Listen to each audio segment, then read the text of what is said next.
Cyber adalah sesuatu yang berhubungan dengan sistem komputer dan informasi.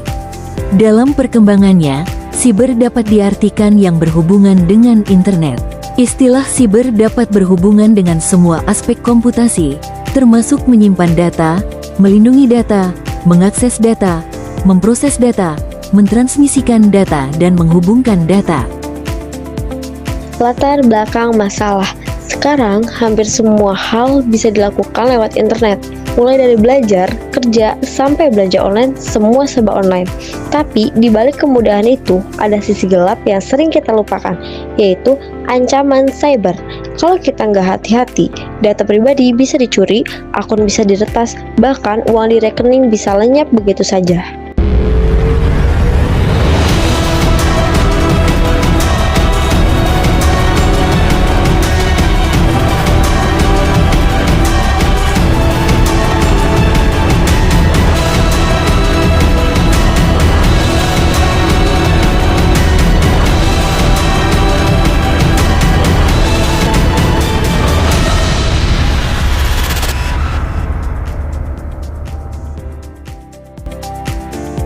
Jenis ancaman cyber.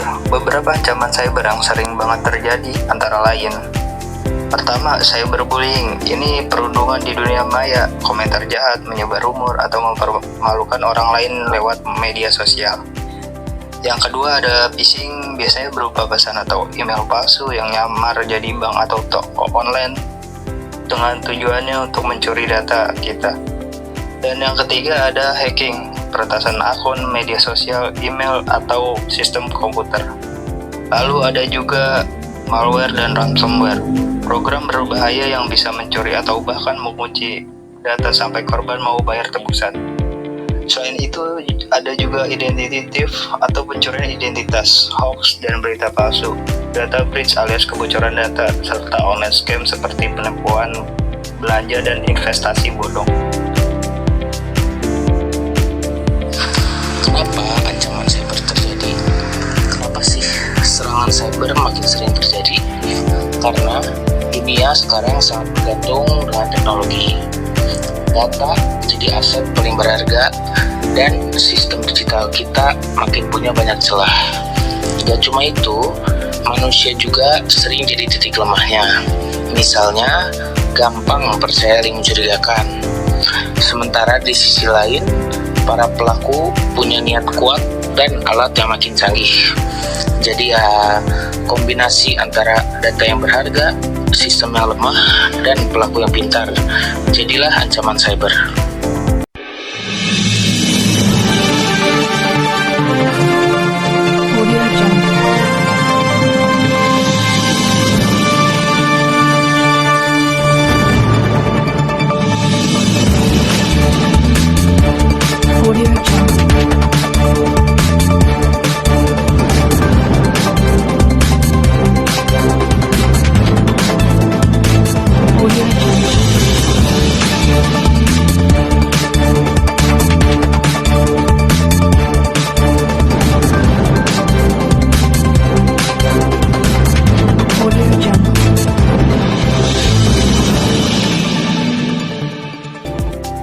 Contoh kasus nyata ada di kebocoran data BPJS 2021. Nah, salah satu kasus besar yang sempat heboh terjadi tahun 2021, seorang peretas bernama Coach mengaku berhasil mencuri data 279 juta warga Indonesia dari sistem BPJS Kesehatan. Data itu dijual di situs gelap, red forums, dan sebagian bahkan dibagikan gratis sebagai bukti. Yang bocor bukan hal yang sepele, mulai dari nick, nama, alamat, nomor telepon, sampai data kepesertaan dan kesehatan. Pemerintah waktu itu langsung bergerak.